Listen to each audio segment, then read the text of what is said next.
So the next reagent from the family of an organometallic compound, that reagent is organolithium.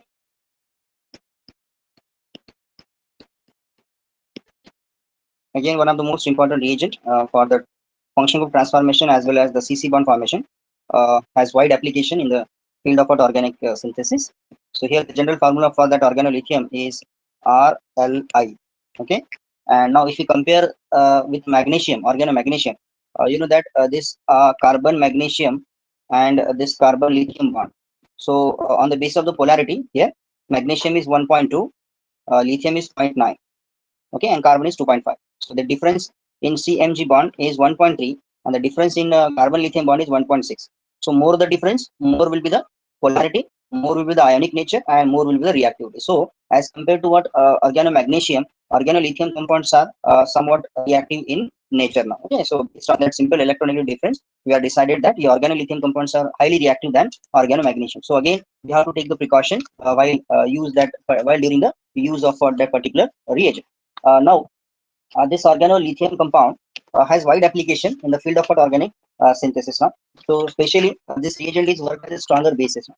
This reagent is one of the familiar with the basicity family. That is, it is act as a stronger base. This reagent is a worked as a stronger base than what your Grignard reagent. Okay.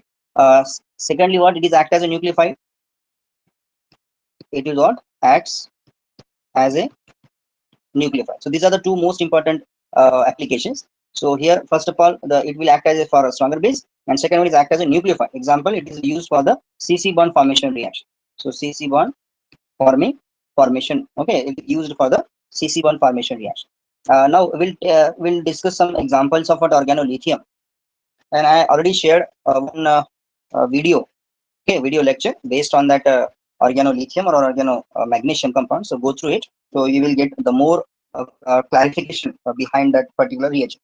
Okay. So how to prepare that organolithium now? So these organolithium compounds are generally prepared from iodine or halogen containing compound. So we have suppose an Rx is given to you. Okay. Rx is reacted with the lithium as a metal. So there is a formation of RLI plus the LIX will be free now. So this is the one of the synthetic method, okay, for the synthesis of the organolithium. Again, we can take R is equal to what any we can here R is nothing but simple alkyl group, aryl group, whatever it may. Okay.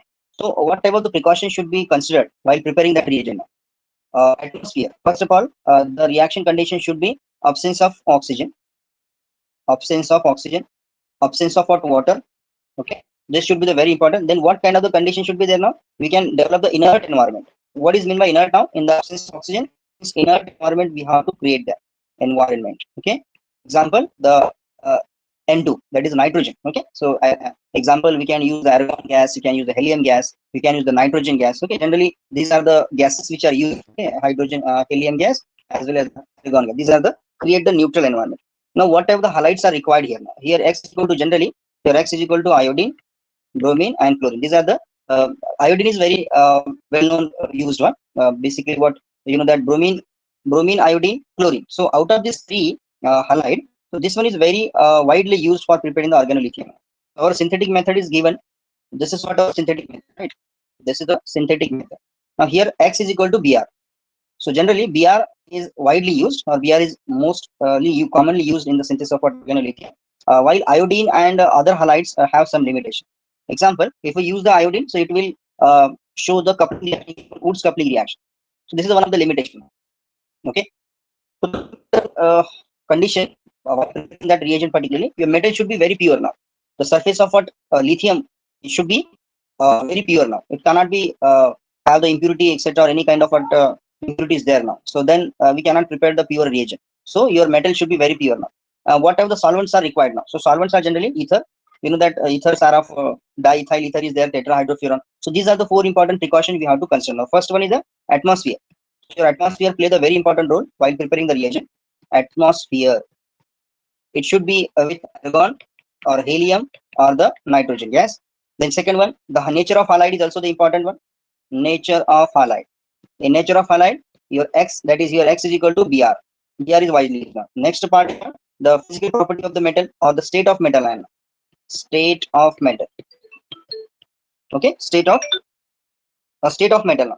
The state of metal means your metal should be very clean, have the large surface area. Okay, it must be flattened with the hammer. You know that hammer से भी उसको flat कर सकते हैं, and then cut into the small pieces. This is basically the condition required to prepare that reagent now. Okay, और basically उसमें जो oil वगैरह रहेगा उसको हम रिमूव कर सकते हैं with the help of the washing by hydrocarbons, example hexane वगैरह, उससे उसको वॉश किया जाता है। तो सरफेस एरिया जो है मेटल का, it's one of the major property for preparing the reagent. और सबसे लास्ट इंपॉर्टेंट आपका रहेगा सॉल्वेंट। सॉल्वेंट हमको पता है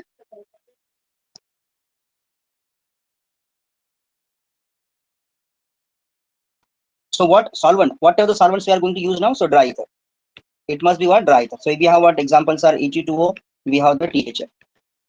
Now you must know the conditions, or these are the precautions. What are the precautions we have to taken during the preparation of this reagent? ये हमको सबसे पहले पता होना चाहिए कि जब हम ये बना रहे हैं ना, RLI बनाते हैं, so during that time what kind of the precaution should be taken. So first of all आपका एटमॉस्फेयर कैसे आना चाहिए, नेचर ऑफ हाइलाइट कैसे होना चाहिए, आपका surface area of the metal वो जितना ज्यादा फ्लैट रहेगा, है ना। बेसिकली अपन हैमर से पहले क्या करते हैं, उसको प्योर मेटल चाहिए हमको। सबसे पहले क्या चाहिए, इट शुड बी प्योर पहले तो, फिर उसके बाद उसको आपको हैमर से क्या करते हैं, उसको अपन फ्लैट करते हैं ताकि उसका ज्यादा सरफेस एरिया आपको मिले, और फिर हम उसको छोटे पीस में क्या करते हैं, उसको कट करते हैं। अब उसके बाद क्या होता है, उसको वॉशिंग देना होता है, किससे, हेक्सेन से, ताकि उसपे जो ऑयल वगैरह रहेगा वो निकल जाएगा, क्योंकि जनरली ये हाइड्रोकार्बन में होते हैं, ये मेटल्स किसमें होते हैं, हाइड्रोकार्बन में रखे जाते हैं, ऑयल्स में वगैरह इसको रखा जाता है। तो ये सब चीजें, और एक लास्ट टाइप का सॉल्वेंट। तो इतनी अगर आप कंडीशन याद रखते हैं या इतना सब आप लेते हैं, तो आप आराम से आरएक्स से हम आरएलआई बना सकते हैं। क्योंकि आरएक्स से आरएलआई बनाने का जो मेथड है वो किससे बना जाता है, ये ऐसे बना जाता है। This is the reactive, this is what the reaction condition है, या ऐसे इसके थ्रू बना जाता है। ओके, अब यहाँ पे हमारे पास कुछ एग्जांपल है जहाँ पे हमने इसको बनाया है। So there are various methods are there from which we are going to prepare. So example N butyl chloride, मेरे पास एक सॉल्ट है, या सॉरी एक हाइलाइट है मेरे पास, और मैं इसके साथ लिथियम वायर की रिएक्शन कर रहा हूँ in the pentane as a solvent.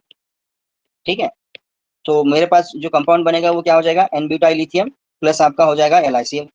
Then आपके पास है टर्शरी ब्यूटिल क्लोराइड, मैं इसके साथ यूज कर रहा हूँ lithium, again in the presence of pentane, तो मुझे मिलेगा टर्शरी ब्यूटिल लिथाइम, है ना। उसके बाद अगर मेरे पास फिनिल ब्रोमाइड अगर है, PHBr, if I have the PHBr now, so PHBr से क्या कर सकता है, मैं लिथियम लेकर उस पे डाइथाइल ईथर वगैरह डाल के मैं PHLi बना सकता हूँ। तो ये कुछ क्या है आपके प्रिपरेटिव मेथड्स।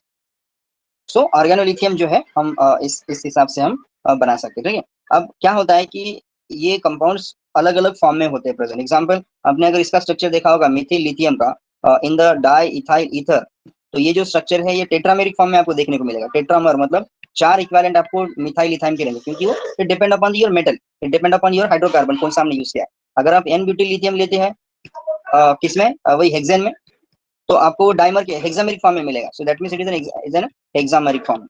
बट हम जनरली क्या लिखते हैं, हम we are just mention that this is RLI, this is the general representation of your compound. और रिएक्टिविटी कैसे डिसाइड होती है इसकी, रिएक्टिविटी जितना ज्यादा बल्कीनेस आपका बढ़ेगा कार्बन का, उतनी ज्यादा उसकी रिएक्टिविटी रहेगी। यानी कि बेसिसिटी जो है, प्रोटॉन अब्स्ट्रैक्ट करने की जो टेंडेंसी है किसकी, ऑर्गेनोलिथियम की, ये डिपेंड होती है आपकी बेसिकली कार्बन के मॉडल। जैसे एग्जांपल मैंने टर्शरी ब्यूटाइल ग्रुप यहाँ पे लगा दिया। So let's look at the example of tertiary butyl lithium, एक है मेरे पास, उसके बाद है सेकेंडरी ब्यूटाइल लिथियम, और एक है मेरे पास एन ब्यूटाइल लिथियम। तो इनकी जो ऑर्डर ऑफ स्टेबिलिटी जो रहेगी, या बेसिकली हम इसको ऐसा बोल सकते हैं कि जो बेसिसिटी जो है ये ऐसे रहेगी। अब ऐसा क्यों होता है, क्योंकि it is inversely proportional to the stability of carbanion. तो ये वाला जो है कार्बेनियन टर्शरी बनेगा, ये वाला कार्बेनियन सेकेंडरी बनेगा, ये वाला कार्बेनियन प्राइमरी बनेगा। जितना ज्यादा स्टेबल कार्बेनियन, ओके, उतना वो कम क्या रहेगा। अब कार्बेनियन हमको पता है, कार्बेनियन कौन सा बेसिक होता है, कार्बेनियन जो है ये प्राइमरी कार्बेनियन ज्यादा बेसिक होता है। Primary carbanion are more basic than secondary than what the tertiary. ये किसकी स्टेबिलिटी है, ये कार्बेनियन की स्टेबिलिटी है। और इसके रिवर्स में बेसिसिटी किसकी रहेगी, आपके ऑर्गेनोलिथियम की रहेगी, राइट। क्योंकि जितना ज्यादा वो स्टेबल रहेगा उतना वो लीस्ट बेसिक होगा। सो this is the order of basicity now. यानी कि प्रोटॉन लेने के लिए सबसे पहले कौन सा रिस्पॉन्सिबल है, tertiary butyl lithium, then secondary butyl lithium, and then N butyl lithium. So this is the you must remember this points now. चलिए नेक्स्ट हम आते हैं अभी एप्लीकेशंस की तरफ। What are the applications of that your particular reagent. बहुत से application जो है वो एग्जैक्टली सेम है आपके ऑर्गेनोमैग्नेशियम के जैसे। कुछ एप्लीकेशंस मैं हाईलाइट करूंगा, जैसे example what happen when RLI is going to react with CO2। So last lecture में भी आपने देखा होगा RMG के साथ CO2 जब हमने कंबाइन किया था, तो सबसे पहले आपको ये वाला सॉल्ट मिला था यहाँ पे, ठीक है। और फिर मैं इसके ऊपर और एक मॉलिक्यूल की रिएक्शन कर सकता हूँ, यानी कि again requirement of what, one equivalent. तो ये आपका जो कंपाउंड है ये बनेगा R2C, यहाँ पे लग गया तुम्हारा R, और ये लग गया Li+, ये लग गया Li+। And further on hydrolysis, hydrolysis जब आप करोगे तो आपको डायॉल मिलेगा, और एक ही कार्बन पे दो OH तो एग्जिस्ट करते नहीं है, so they undergo the dehydration and that will be this one. तो this is the one of the big difference between organolithium and organomagnesium. यहाँ पे जो रिएक्शन आपकी हुई है वो दो इक्विवेलेंट हमने यूज किया, यहाँ पे एक इक्विवेलेंट यूज किया, यहाँ पे दूसरा यूज किया। तो रिएक्शन कैसे हो रही है? So reaction is proceed via nucleophilic addition reaction. Example लिखा है मैंने यहाँ पे CO2। सबसे पहले R आपका आपका रिएक्ट हो रहा है, बॉन्ड आपका इधर ओपन हो रहा है, क्या मिल रहा है आपको? This is what R, C double bond O, ये मिला है आपको सबसे पहले। ठीक है, अब मैं क्या कर रहा हूँ, सेकंड इक्विवेलेंट इस पे रिएक्ट कर रहा हूँ यहाँ पे, और जिसकी वजह से आपको क्या मिलेगा structure? Look at it, this is R, this is R dash, ये हो जाएगा O नेगेटिव, ये हो जाएगा O negative. So you will get the dianion derivative. और फिर हमने इसको हाइड्रोलाइज करके जो है डायल बनाया, और डायल जो है this is a geminal diol and undergo the decarboxylation, sorry dehydration and that. यही अगर हमने ग्रिग्नार्ड के साथ अगर देखा तो तुमको एसिड एज ए प्रोडक्ट मिला है, और ऑर्गेनोलिथियम के साथ तुमको जो है वो कार्बोनिल कंपाउंड एज ए आपको प्रोडक्ट मिलता है। So this is the what the difference between the organolithium and organomagnesium. So must remember these 2 points. हाँ, एक बात है इसमें कि अगर आपने एक इक्विवेलेंट अगर यूज किया तो आपको प्रोडक्ट आपको मिलना क्या है?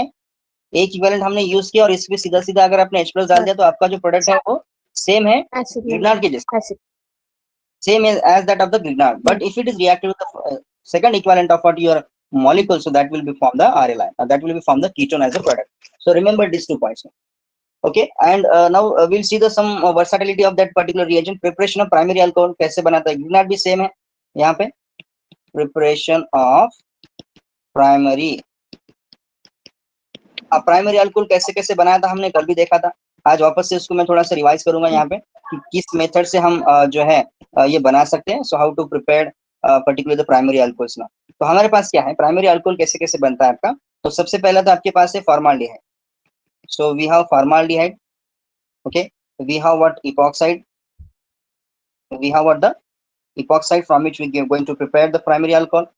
फिर उसके बाद आप सेकेंडरी अल्कोहल भी बना सकते हैं, ये अलग अलग अल्कोहल्स हैं, not only the primary. So we have primary secondary tertiary ये सब अल्कोहल आपके पास। अगर हमने यहाँ पे ये वाला लिया तो आपको एक अलग मिलेगा, फिर हमने अगर एस्टर लिया है तो आपको अलग मिल रहा है, अगर हमने यहाँ पे इथिल फॉर्मेट अगर लिया है तो ये आपको अलग मिलेगा। ठीक है, तो ये जो सब एग्जाम्पल है ये सब क्या करने के लिए है? These all are the examples to prepare the alcohols.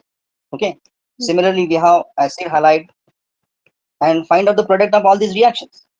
RLI आपको सब पे डालना है, और आपको उसकी जो प्रोडक्ट है वो क्या क्या बनता है आपको लिखना है उसका, है ना। अब अल्कोहल बनाना है इसका मतलब आपको एक्सेस में यूज करना पड़ेगा।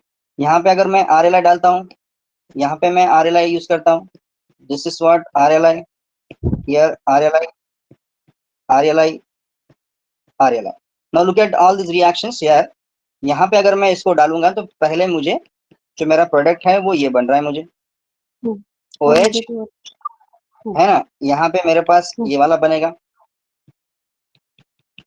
यहाँ पे मेरे पास ये वाला बनेगा, यहाँ पे मेरे पास ये वाला बन रहा है।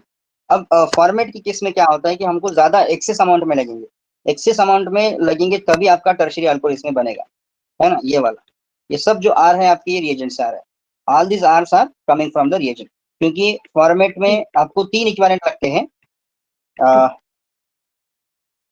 आपको 2 इक्विवेलेंट लगेंगे। सो this is what,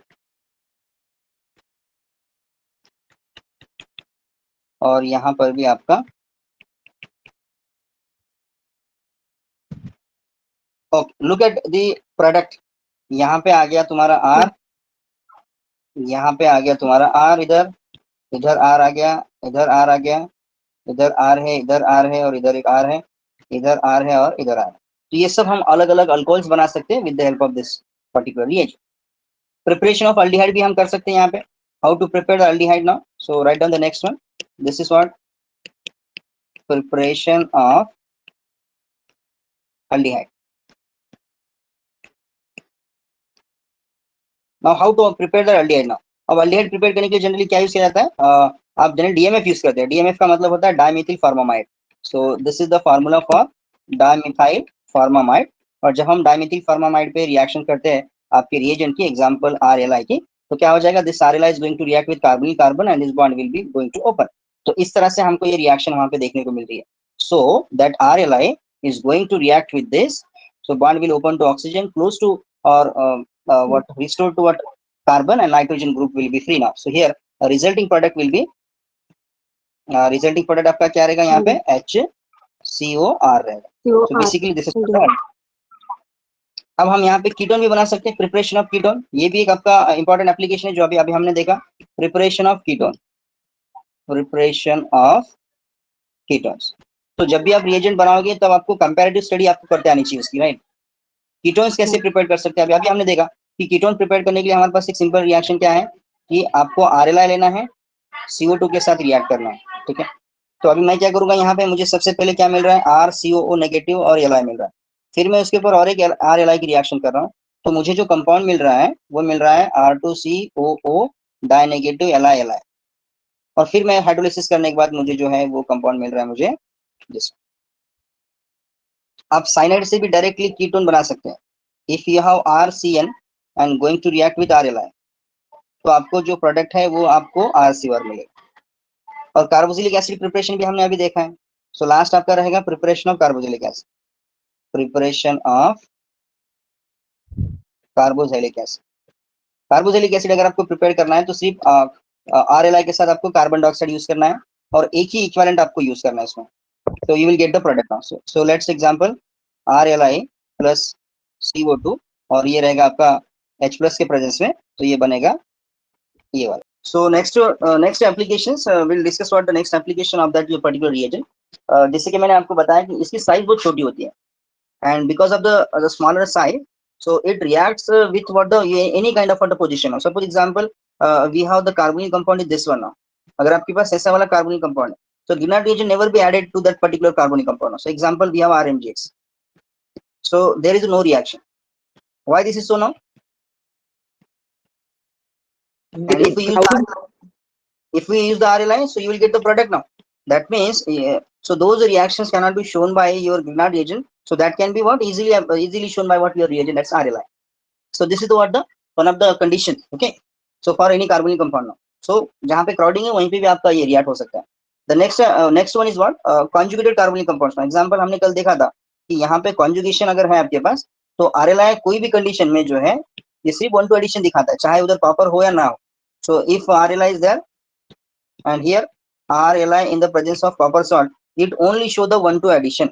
But Grignard का ऐसा नहीं है, Grignard show the 2 possibilities. Grignard show what the 2 possibilities. Example क्या आता है Grignard का उधर कि 1-2 भी दिखाता है 1-4 भी दिखाता है, but look at this one now. So here that means it indicate that it show only the 1-2 addition reaction. Okay, but must be remember this point. फिर हमने देखा cyanide, so the reaction with cyanide of RC triple bond है, तो cyanide के साथ अगर हम RLI डालते हैं तो आपका जो main product है वो आपको ketone मिलता है. You will get the ketone as a main major product. Okay, this is another application of a reagent. Another displacement of halogen भी करता है. So let's we have this is example my halogen containing compounds और मेरे पास यहाँ पे RLI अगर है, so it will be going to form this R. तो आप displace भी हाइड्रोकार्बन को displacement of halo group भी हम यहाँ पे कर सकते हैं. One more applications, if we have organolithium का जो मेन एप्लीकेशन था वो हमने अल्कोहल के इसके बारे में देखा है, कार्बोक्सिलिक एसिड के बारे में, conversion of carboxylic acid to the next, ठीक है. चलिए अब इसकी एक बहुत ही इंपॉर्टेंट रिएक्शन है जो ऑर्गेनोलिथियम की वजह से होती है, and that reaction is going to called as a Shapiro reaction. तो Shapiro reaction is one of the important transformation जहां पे हम ऑर्गेनोलिथियम यूज करते हैं. चलिए अब बात करते हैं शापिरो रिएक्शंस के बारे में. शापिरो रिएक्शन है क्या? शापिरो रिएक्शन में हम टॉसिल हाइड्रोजोन का कन्वर्सेशन जो है, किसका conversation? Tosyl hydrazone. This is what the tosyl hydrazone is going to convert into the olefin by the presence of the strong base. किसके प्रेजेंस में? स्ट्रॉन्ग बेस के presence में हम जो है टॉसिल हाइड्रोजन को ओलेफिन में कन्वर्ट करते हैं, ठीक है. और वो भी ओलेफिन आपका कौन सा होता है? स्टेरिकली लीस्ट क्राउडेड, यानी कि आपको लीस्ट सब्स्टिट्यूटेड ओलेफिन आपको मिलेगा. अब क्वेश्चन यहाँ पे ये आता है कि टॉसिल हाइड्राजोन मतलब है क्या। टॉसिल हाइड्राजोन बनाया जाता है कार्बोनिल कंपाउंड से by the reaction with tosyl hydrazine. So जब हम टॉसिल हाइड्राजीन की रिएक्शन एसिडिक मीडियम में किसके साथ करते हैं, कार्बोनिल ग्रुप के साथ करते हैं। So there is a simple condensation reaction is there. और जैसे कंडेंसेशन हो गया तो आपको क्या मिल रहा है, ये वाला कंपाउंड मिल रहा है जिसका नाम है टॉसिल हाइड्राजोन। ये क्या था आपका, टॉसिल हाइड्राजीन। अब यहाँ पे जो हमने कंपाउंड लिया है वो है तुम्हारा टॉसिल, क्या नाम था इसका, टॉसिल हाइड्राजोन है, ठीक है। Now this tosyl hydrazone is going to react with the two equivalent, excess में बोला ना इसमें, two equivalent of n butyl lithium. मतलब हमने यहाँ पे ब्यूटाइल लिथियम को यूज किया। फिर ब्यूटाइल लिथियम को यूज करने के बाद ये क्या करेगा, ये एसिडिक प्रोटॉन ढूंढता है। एसिडिक प्रोटॉन है कहाँ पे, यहाँ पे, ये वाला एक एसिडिक प्रोटॉन है और यहाँ पे एक प्रोटॉन एसिडिक है। मतलब दो इक्विवेलेंट आप यूज कर रहे हैं, तो दो इक्विवेलेंट क्या करेगा, ये निकालेगा वहां से, it will remove the two equivalent. अब दो इक्विवेलेंट हमने यूज किया है तो ये दो जगह से प्रोटॉन आप निकालेगा and it will be converts into n। This is n negative Li plus and this is what Ts। यहाँ पे भी क्या रहेगा, negative charge and Li plus. इसको बोलेंगे अपन डाई एनायन इंटरमीडिएट। अब होगा क्या यहाँ पे, जो नेगेटिव चार्ज आपके पास दिया है, so this negative charge is going to shift here, this double bond is shift here and tosyl group will be free now. क्या निकल गया बाहर, टॉसिल ग्रुप आपका बाहर निकल गया। Now this is a double bond, यहाँ पे n आ गया, यहाँ पे n नेगेटिव और Li प्लस तो पहले से बना हुआ है। अब क्या हो जाएगा, ये ऐसे आ गया।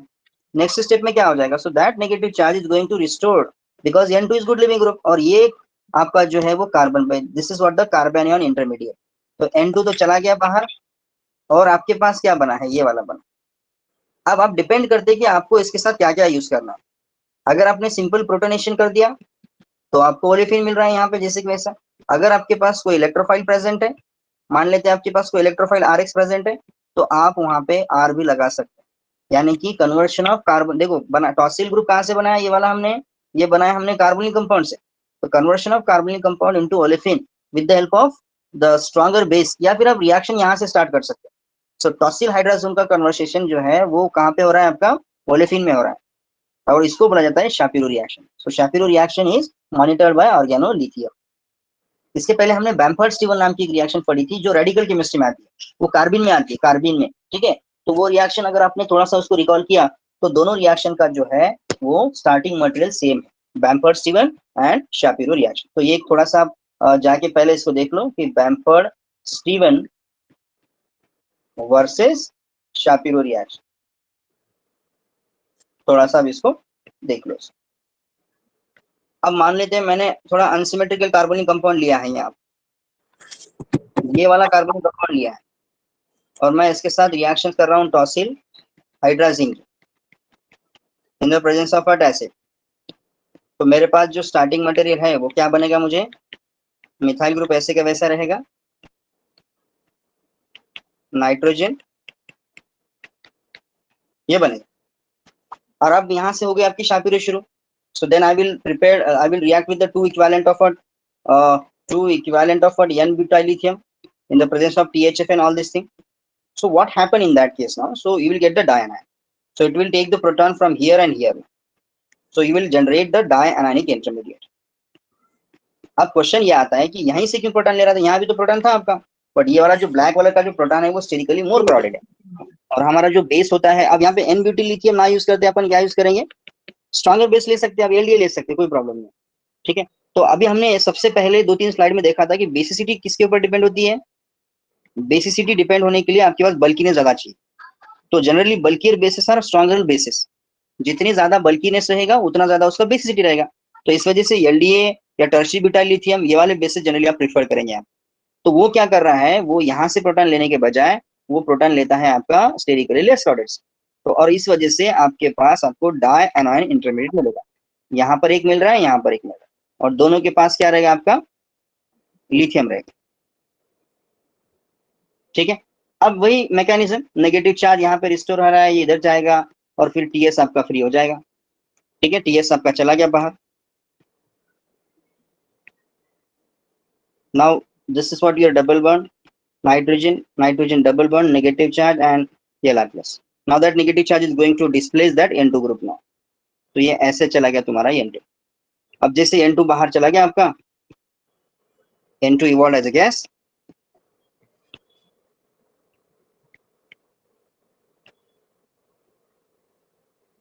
अब मैं इस पे अगर H+ डालता हूँ, जैसे मैंने अभी आपको बताया, सो मुझे सिंपल प्रोडक्ट मेरा जो है वो ओलेफिन मिला. अब देखो ओलेफिन कौन सा मिल रहा है, लिस्ट स्टेरिकली क्राउडेड, यानी कि लिस्ट सबस्ट्रेट बन रहा है. क्राउडेड की बात नहीं करेंगे अपन. अगर मेरे पास यहाँ पे RX में डाल रहा हूँ यहाँ पे, तो ऑब्वियसली आपकी रिएक्शन जो है वो इस तरह से हो जाएगी और यहाँ पे R आ जाएगा. अगर मेरे पास अगर DMF है, ये रिएक्शन आई हुई है CSR में, अगर मैं यहाँ पे DMF लेता हूँ, so then the product will be what, C double bond OH. So this is the what the applications behind the organolithium. तो ये सब जो है आपके organolithium के एप्लीकेशंस. बाकी जो मोस्ट ऑफ द जैसे क्राम्स रूल है, वो सब एप्लीकेशन आपके एग्जैक्टली सेम है जो आपके उसके वैसे आते हैं. ठीक है. Yes sir. Now this LDA जो है, ये LDA इसलिए इंपॉर्टेंट है क्योंकि इसकी जो स्पेशलिटी है वो एक स्पेशलिटी ऐसी है. This is what LDA, this is what negative charge on nitrogen, और ये रहा तुम्हारा आइसोप्रोपाइल ग्रुप. ये बल्कियर है और इसीलिए इसको नॉन न्यूक्लियोफिलिक बोला जाता है. So it is a non nucleophilic base, non nucleophilic bulkier base. Non nucleophilic भी है, बल्कियर भी. और बल्कियर अगर होगा तो ऑब्वियसली आपका प्रोटॉन जो है वो स्टेरिकली लीस्ट क्राउडेड से ही जाएगा. ठीक है. और खास बात तो ये है कि ये रिएक्शन आपकी वहां पे जाता है, रेडियो सेलेक्टिविटी जाती है इनोलेट फॉर्मेशन. एग्जांपल आपके पास ब्यूटानोन है, so example I have this butanone now. तो यहाँ पे आपके पास दो ऑप्शन है प्रोटॉन निकालने के. एक तो ये वाला भी निकाल रहे हैं आप, और एक तो आप ये वाला भी निकाल रहे हैं, ऐसा होता है. तो इस केस में आपका मेजर माइनर जब हम डिसाइड करते हैं ना, तो वहां पे क्राउडिंग देखी नहीं जाती है, वहां पे देखी जाती है स्टेबिलिटी ऑफ डबल बॉन्ड. तो डबल बॉन्ड कौन सा स्टेबल होगा, यहाँ पे जो आपको डबल बॉन्ड मिल रहा है वो मोनोसब्स्टेड है, और यहाँ पे जो आपको मिल रहा है वो डाइसब्स्टेड है, डाई ट्राई जो भी मिल रहा है. तो जैसे एग्जांपल यहाँ पे देखो, this is O negative double bond here, double bond O negative here. तो इस केस में क्या होता है कि ऐसे केसेस में more alkylated double bond will the more stable. तो ये वाला जो इनोलेट रहेगा ये ज्यादा स्टेबल है. तो यहाँ पे एक्सेप्शन आप डाल सकते हैं क्योंकि ये असाइक्लिक है, तो इसमें ज्यादा प्रॉब्लम नहीं आता. ठीक है. बट जो साइक्लिक वाले होते हैं ना, वहां पे क्वेश्चन आपके पास रहेगा. सो लेट्स एग्जांपल ये वाला LD डाल दिया मैंने इसमें, LD के साथ हमेशा THF रहेगा. कंडीशन भी आपकी -78 डिग्री सेल्सियस टेम्परेचर रहेगी, तो ये हमेशा ही प्रोटॉन आपका यहीं से ही लेगा. ठीक है. अब यहाँ पे मेरे पास अगर कोई और इलेक्ट्रोफाइल प्रेजेंट है तो ये बन जाएगा अल्किलेशन. इस रिएक्शन को हम बोलेंगे अल्फा अल्किलेशन. क्या हो जाएगा ये, अल्फा अल्किलेशन. और हमने कई सारे रिएक्शंस पढ़े हैं जिसमें ये वाला LD as a base use किया गया है ना. तो आप कुछ प्रीवियस रिएक्शन ढूंढ के निकालो जहाँ पे आपको पता चलेगा कि कैसे हो. जैसे आपने वो रिएक्शंस पढ़ी थी जिसका नाम था सेलेन ऑक्साइड एलिमिनेशन में हमने LDA यूज किया, कई जगह पे हमने LDA यूज किया. एक इसका इंपॉर्टेंट एप्लीकेशन है, अगर आपके पास अमाइड प्रेजेंट होगा, so if you have what amide is given to you now. Example मेरे पास ये वाला अमाइड है, तो मैं इस अमाइड के साथ क्या क्या कर सकता हूँ. अगर मैं इसके साथ 2 इक्विवेलेंट ऑफ LDA डाल दिया, just like your reaction. Okay. So LDA यहाँ से भी प्रोटॉन निकालेगा, मतलब एक यहाँ से निकालेगा और एक यहाँ से निकालेगा. So that means 2 protons simultaneously get abstracted. This is what pH. Okay. यहाँ पे आ गया negative charge C double bond O, और आपके पास रहेगा यहाँ पे नेगेटिव चार्ज. अब क्या होता है कि जो नेगेटिव चार्ज है उसके साथ लिथियम तो रहेगा ही, ये तो रहेगा इसके साथ. Negative charge going to restore now, मतलब रिस्टोर हो रहा है, मतलब क्या हो रहा है. सो नेगेटिव चार्ज आपका नाइट्रोजन के थ्रू जा रहा है और ऑक्सीजन को स्टेबलाइज कर रहा है. नेक्स्ट स्टेप में क्या हो जाएगा, pH negative charge Li plus, O negative charge Li plus, double bond हो गया और ये हो गया NH. ठीक है. अब मैं क्या कर रहा हूँ, वापस से एक इक्विवेलेंट और LDA यहाँ पे यूज कर रहा हूँ ताकि वो जो NH का प्रोटॉन है वो भी उसको अब्स्ट्रैक्ट कर ले. पहले मैंने कितने यूज किए हैं, 2 इक्विवेलेंट, और अभी और एक तीसरा आ रहा है. तीसरा क्या करेगा, यहाँ का प्रोटॉन निकालेगा. इसका मतलब so it is a requirement of 3. Now this is what negative charge, ये रहा मेरा O नेगेटिव Li प्लस, और यहाँ पे क्या रहा आपका N नेगेटिव और Li प्लस. तो ऐसे करते करते मैंने 3 इक्विवेलेंट जो है वो मैंने निकाल लिया. अब क्या हो जाएगा कि दैट नेगेटिव चार्ज जो है जो लगा हुआ है आपके ऑक्सीजन N के ऊपर, सो दैट नेगेटिव चार्ज जब हम निकाल रहे हैं उसी टाइम क्या हो जाएगा, so this will be going to shift here and here OLi OLi will be get free now, यानी कि लिथियम ऑक्साइड जो है आपका बाई प्रोडक्ट आपका वहां पे बन रहा है। अब जैसे लिथियम ऑक्साइड बन गया बाहर, आपके पास क्या बना यहाँ पे, this is what pH negative charge, और क्या हो गया ये, this will B becomes a triple bond, यहाँ पे क्या रहेगा Li प्लस। अब मैं इस ट्रिपल बॉन्ड को जो है वो प्रोटोनेशन कर रहा हूँ किसके प्रेजेंस में, H प्लस के प्रेजेंस में, और जिसकी वजह से मुझे जो मिलेगा क्या हो जाएगा ये,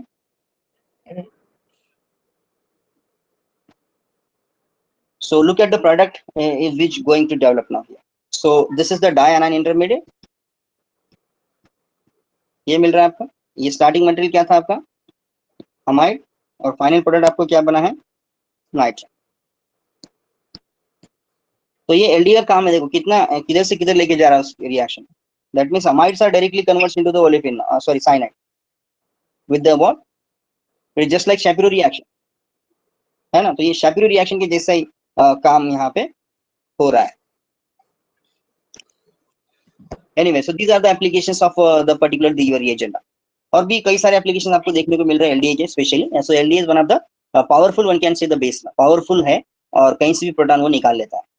इवन हमने ऑर्गेनो सल्फर पढ़ा होगा, जो डाइथाइन केमिस्ट्री में यूज होता है, एग्जांपल कार्बोनिक कंपाउंड है, उस कार्बोनिक कंपाउंड के ऊपर मैं डाइथाइन यूज कर रहा हूँ, 1,3 dithiane in the presence of Lewis acid BF3O18, और लेविस एसिड के प्रेजेंस में जब मैं ये यूज कर रहा हूँ तो सल्फर सल्फर ये वाला लगे, इसको बोलेंगे अपन डाइथाइन, यहाँ पे H है, so that H is going to abstracted with the help of LDNA।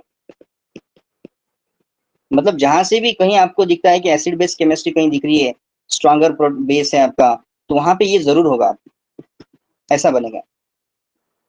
और फिर आगे आपको जो करना है वो आगे आप कर सकते। एग्जांपल, मुझे यहाँ पे अगर कोई इलेक्ट्रोफाइल यूज करना है RX, तो मैं उसकी रिएक्शन के साथ कर दूंगा। तो आपको इस तरह से जो है वो केमिस्ट्री आपको अप्लाई करनी पड़ेगी। यहाँ पे R लग गया और मैं सीधा सीधा इसको जो है मर्क्यूरिक सॉल्ट के प्रेजेंस में आपको ब्रेक करना होता है, this is called mercuric hydrolysis. और जैसे आपने कर दिया उसको, तो ये हो जाएगा SH जैसे कि वैसा, और बाई प्रोडक्ट जो है आपका, मतलब हमने एसिटाल्डिहाइड से एसीटोन बनाया in this process. So this is about your reagent that is called as a organolithium। तो लिथियम के ऐसे कुछ रिएक्शन होते हैं, और एक इंपॉर्टेंट रियारेंजमेंट रिएक्शन है, एक आपको कभी दी गई है, that's called the Mislow Evans rearrangement, Mislow Evans rearrangement। Now this rearrangement is particularly done on a sulfoxide molecule। So let's take the example of sulfoxide derivative। तो ये रहा मेरा कुछ एक moiety है यहाँ पे दी हुई। So look at this molecule here। This is the double bond hydrogen and this is SOPH, ऐसा molecule है। अब LD डालूंगा तो क्या हो जाएगा, LD हमेशा क्या ढूंढता है, डेफिशिएंट प्रोटॉन, ठीक है। तो डेफिशिएंट प्रोटॉन तो ये दिया हुआ है यहाँ पे, तो ये निकल गया यहाँ पे Li प्लस आ गया, और जो बच गया वो कौन है आपका SOPH। अब SOPH है and that negative charge is going to react with methyl iodide। So this negative charge is going to attack that, यानी कि ऐसे रिएक्शन आपकी हो रही है, LDA पहले प्रोटॉन ले रहा है ऐसे, एंड हियर यहाँ पे लग गया तुम्हारा मिथाइल ग्रुप अभी, और ये रहा तुम्हारा SOPH, और यहाँ पे double. Now this undergo the 2,3 sigma trophic shift now। Now what is mean by 2,3 sigma trophic shift? अब 2,3 sigma trophic shift में 2 का निकल के 3 पे जा रहा है, इसलिए इसको 2,3 बोला जाता है। और नंबरिंग कैसे देंगे इसको अपन, now look at this one, this is the 1 position 2 position 3 position and this is 1 position and 2 position। so 2 वाला जो ऑक्सीजन है वो 3 वाले कार्बन पे जा रहा है, 3 वाला देखिए 1 2 3 और 1 2 ऐसा है, ये 1 1 हमेशा आना चाहिए, this should be 1 1। So and what will be the expected product now, निकालो रिंग निकालो जैसे कि वैसे, ज्यादा इसमें मेहनत नहीं करना है आपको, रिंग निकालो वैसे कि वैसे, आपकी रिंग निकाल दिया। देखो 1 पे मिथाइल जैसे कि वैसा है, वो चेंज नहीं हो रहा, ठीक है। अब मैं क्या कर रहा हूँ, इसको रेड कलर में थोड़ा सा मेंशन करके बताऊंगा कि 2 वाला इस पे जा रहा है, ये वाला इस पे चला गया, ठीक है, और ये वाला जो है बॉन्ड इधर ब्रेक हो रहा है। मतलब अभी 1 1 के बीच में बॉन्ड नहीं रहा, 1 1 के बीच में आपका बॉन्ड नहीं रहा, सिर्फ वहां पे मिथाइल ग्रुप प्रेजेंट है। डबल बॉन्ड आपका शिफ्ट हो गया यहाँ पे। अब नंबरिंग दे दो वापस जैसे कि वैसे, ये रहा तुम्हारा 1, ये रहा तुम्हारा 2, ये रहा तुम्हारा 3, 3 पे आपको 2 लगाना है, 3 पे 2 लग गया, मतलब यहाँ पे यहाँ पे आपका क्या लग गया, यहाँ पे लग गया ऑक्सीजन और साथ में क्या दिया हुआ है, सल्फर के साथ PH. So this is going to be takes place. और ये OSPH बॉन्ड को ब्रेक करने के लिए जनरली हम फास्फोरस का रिएजेंट यूज करते हैं, that is called the triethoxyphosphine, and this will the reagent which break that OS bond and will going to convert into the alcohol। यहाँ पे देख, तो ये जो रीअरेंजमेंट रिएक्शन है इसको बोलते हैं मिस्लो Evans rearrangement reaction.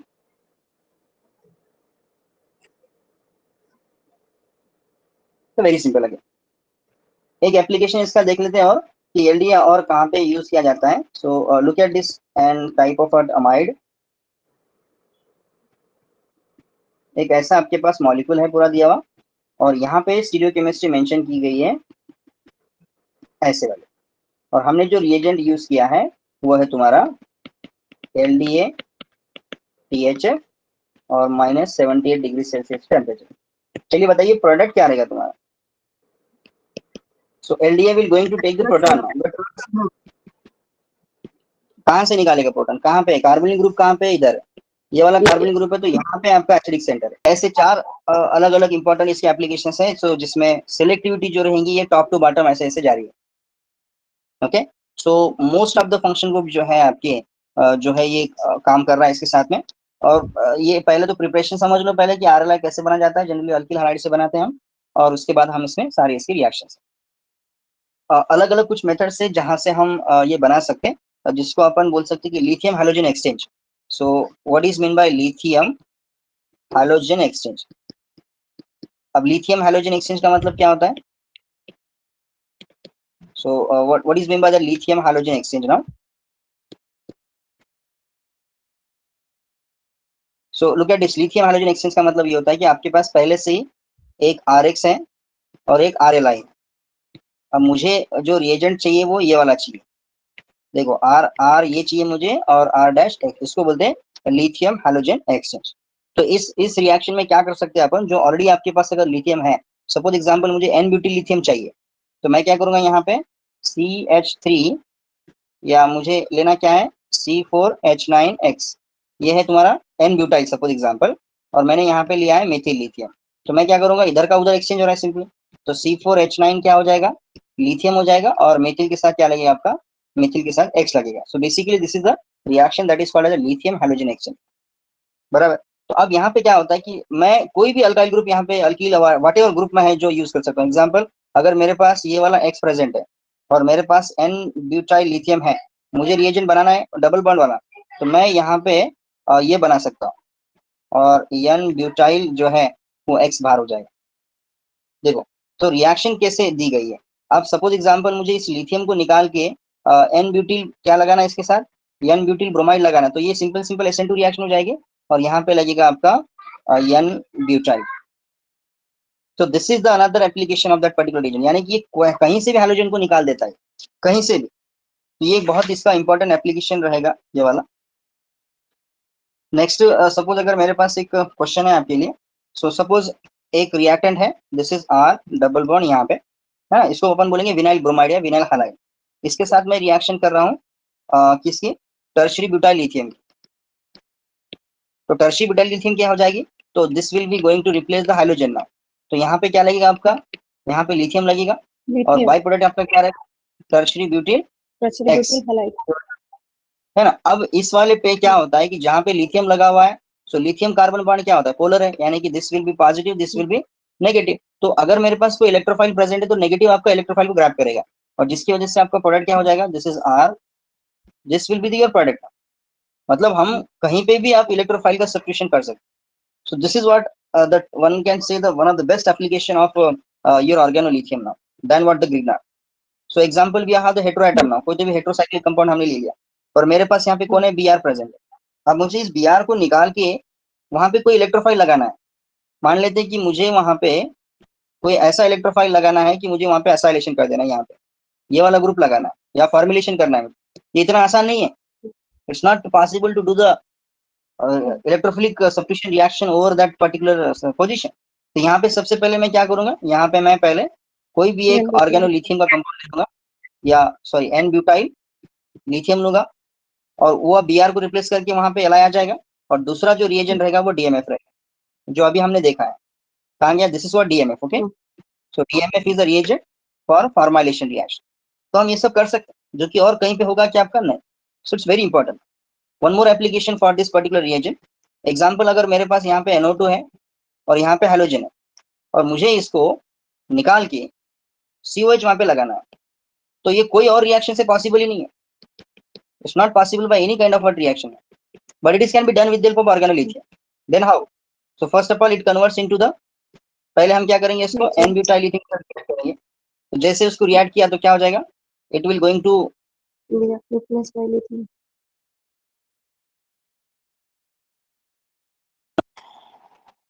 and now that reagent is going to react with CO2 now. COH हमको पता है कैसे आता है, COH is coming from what? CO2 now. CO2 in the presence of what acid. So you will get the product. जो भी product रहेगा आपका वो आप यहाँ से मिला लें।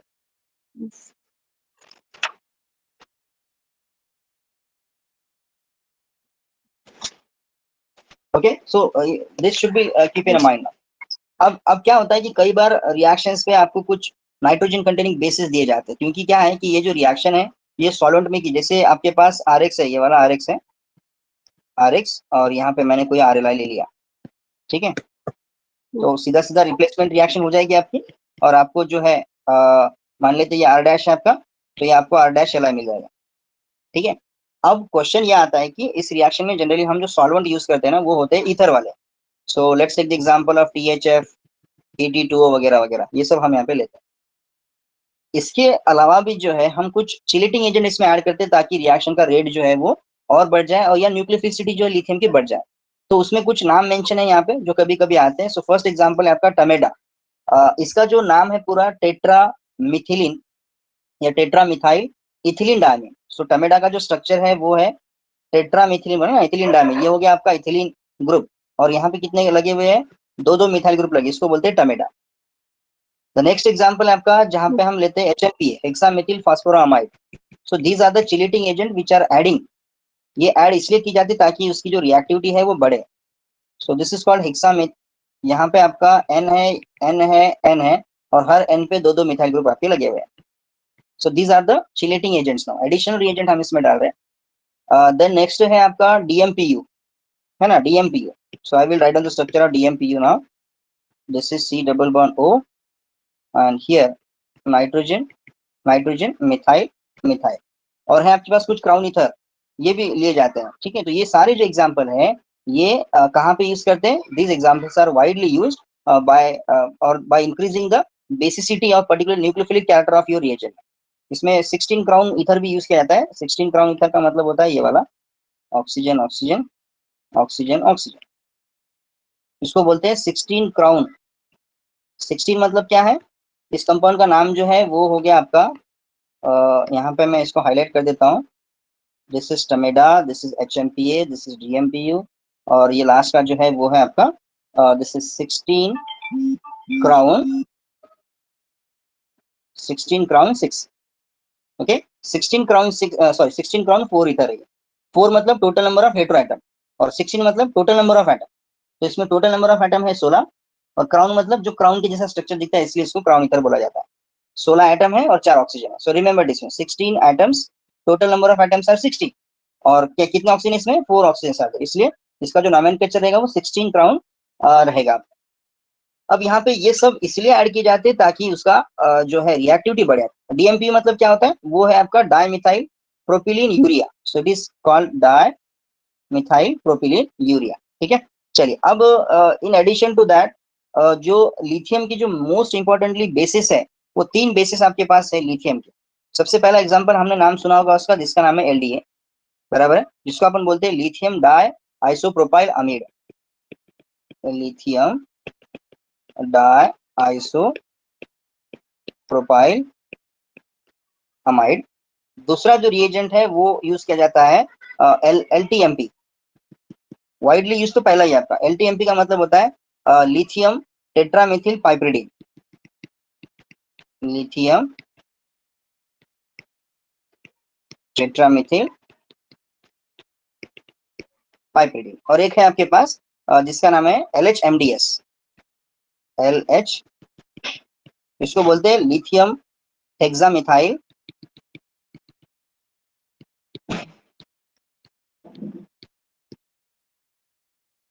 डाइसिलाजाइड।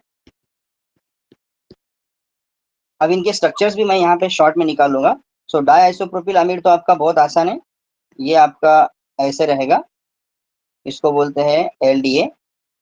दूसरा जो है वो आपका है पाइप्रिडीन वाला, इसका मतलब आपको ये वाला निकालना है और यहाँ पे आपको 4 मिथाइल ग्रुप लिखने हैं और साथ में रहेगा लिथियम। और लास्ट जो है आपका वो डाइसिलाजाइड का है, इसका मतलब एन नेगेटिव है, एल आई प्लस है, और इसको जो लगे वाले जो ग्रुप है वो है silicon, silicon silicon, and each silicon is binded with the 3 methyl group. तो जब भी ये ऐसे रिएजेंट आपको आएंगे तो इसमें डरने की बात नहीं है, ठीक है। So these are the commonly used bases जो लिथियम वाले हैं, और इसमें सबसे ज्यादा यूज कौन सा किया जाता है, एलडीए। ये सब के सब बल्कियर है, और बल्कियर बेसिस का काम क्या होता है कि bulkier bases generally use to abstract the proton from sterically least crowded side. So ये सब चीजें जो है आपके पास समझ में आनी चाहिए। एग्जाम्पल मैं लेता हूँ यहाँ पे, सपोज मान लेते हैं कि मेरे पास एक ऐसा है कोई, यहाँ पे देख, अब मुझे बताइए कि एक मेरे पास रिएजेंट आरएलआई है और एक मेरे पास रिएजेंट एलडीए है तो दोनों लिथियम के, लेकिन दोनों में बहुत फर्क। RLI is always act as a nucleophile, RLI is going to react with this. जैसे मान लेते हैं ये ए है मेरा, तो ए कहाँ पे जा रहा है, कार्बन ही कार्बन पे, और LDA is always act as a base, मतलब ये सिर्फ प्रोटॉन को अब्स्ट्रैक्ट करेगा। तो इसीलिए ये दोनों जो है ये बहुत जिसको अपन बोलेंगे कीमो सेलेक्टिव रिएजेंट है दोनों। This two reagents are going to called as a chemoselective. और कीमो सेलेक्टिव किसको बोलेंगे अपन, कीमो सेलेक्टिव का मतलब ये होता है कि स्पेसिफिकली रिएक्ट करना, है ना। तो ये अब एक रिएक्शंस के थ्रू मैं इसको एक्सप्लेन करूंगा इसको। सपोज अगर आपके पास कार्बोनिक कंपाउंड है ये वाला, साइक्लोहेक्सानोन है, ठीक है, और मैं सबसे पहले इस कंपाउंड पे रिएक्शंस करूंगा आर एल आई, क्या हो जाएगा, इट शो द दोनों का सॉल्वेंट वगैरह सब सेम है, सिर्फ इसको आपको लोअर कंडीशन में लेके जाना होता है। तो यहाँ पे पहली स्टेप में क्या हो जाएगा, this R L I is going to react with 1 2 addition. तो यानी कि आप ऐसे बना रहे, it always act as a nucleophile यहाँ पे, क्योंकि इलेक्ट्रोफिलिक सेंटर है दिया हुआ, और जब इलेक्ट्रोफिलिक सेंटर आपका रहेगा तो बनेगा आपका ये वाला, ठीक है। और जब हम इसको प्रोटोनेशन करते हैं तब आप वहां पे H+ यूज करके उस कंपाउंड को न्यूट्रलाइज कर दे रहे हैं। So this will be my OH, this will be my R. That indicate that it is a nucleophilic reagent. But LDA is a non-nucleophilic reagent. और नॉन न्यूक्लियोफिलिक का मतलब होता है कि it is only be used for abstraction of the proton. इसलिए lithium की reagent है, लेकिन दोनों में डिफरेंस क्या है कि जो ये स्लाइड पे जो दिए थे, सो ये कौन है, ये these are the bases, these are the word bases जो सिर्फ अब्स्ट्रैक्शन का काम करते हैं, और ये बल्कियर बेसिस है। ये सब के सब क्या है, these are the bulkier bases, और बल्कियर बेसिस रहेगा तो सिलेक्टिविटी बहुत ज्यादा होती है। तो LDA is going to abstract the proton, always remember, so LDA is going to abstract the proton now. और फिर प्रोटॉन से क्या बनता है, इनोलेट बनता है। प्रोटॉन जिससे अब्स्ट्रैक्ट हो गया तो क्या हो जाएगा, the next step is what, resonance. और रेजोनेंस का कैसे होता है, रेजोनेंस इज लुक लाइक ये हो गया resonance.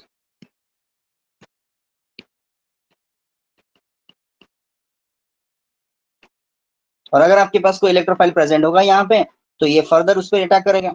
So this negative charge is going to restore and this will be reacts with electrophile.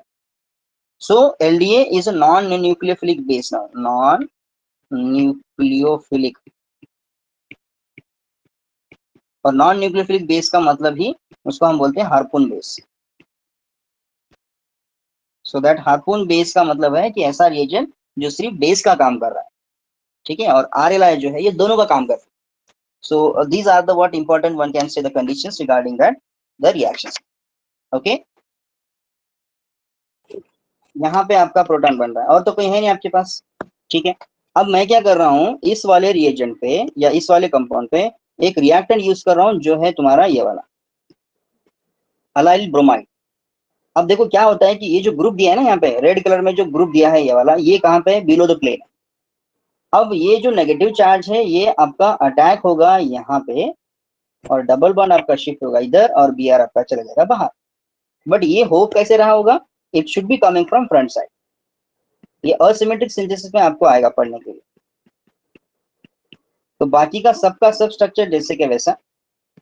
Look at the position of your previous group, ऐसे वाला था आपका प्रीवियस ग्रुप, और अभी जो तुमने लगाया है यहाँ पे वो कैसे रहेगा, it should be front. About. यहाँ पे एक लग गया, एक कार्बन पहला इधर है, दूसरा इधर है, तीसरा इधर है, यानी कि पहला तो लिख दिया हमने, और 2 3 पे आपका डबल बॉन्ड ऐसे। Okay, one of the important applications regarding the stereochemistry. तो ये कहाँ पे यूज नहीं होता है, एलडीए, एलडीए हर जगह पे यूज होता है, इसलिए एलडीए या लिथियम वाले बेसिस कितने हैं वो भी पता होना चाहिए आपको, और उसके एप्लीकेशंस क्या है, जैसे शैपिरो रिएक्शन मैंने आपको बताई। ऐसे कोई और एप्लीकेशन है क्या जहाँ पे एन ब्यूटी लिथियम यूज किया? बाकी तो ये कॉमन एप्लीकेशन है, जो कल हमने पढ़े थे वो तो सब सेम रहेंगे। डिस्प्लेसमेंट ऑफ हैलो है, ये एक एडिशन एप्लीकेशन हो गया कि हम बल्कियर कार्बोनिल कंपाउंड पे भी इसकी रिएक्शन कर सकते हैं। Okay, these are the stronger bases now, जिसको अपन बल्कियर बेसिस बोल सकते हैं। और बाकी तो रहा तुम्हारा ये सिंपल एलडीए, सिंपल लिथियम। क्या क्या प्रिकॉशन उसके साथ आपको लेने हैं जब हम ये रिएजेंट बनाते हैं, ठीक है, पोलर ज्यादा क्यों है वगैरह वगैरह सब। तो ये सारी चीजें जो रहेंगी आपकी ये ऑर्गेनोलिथियम।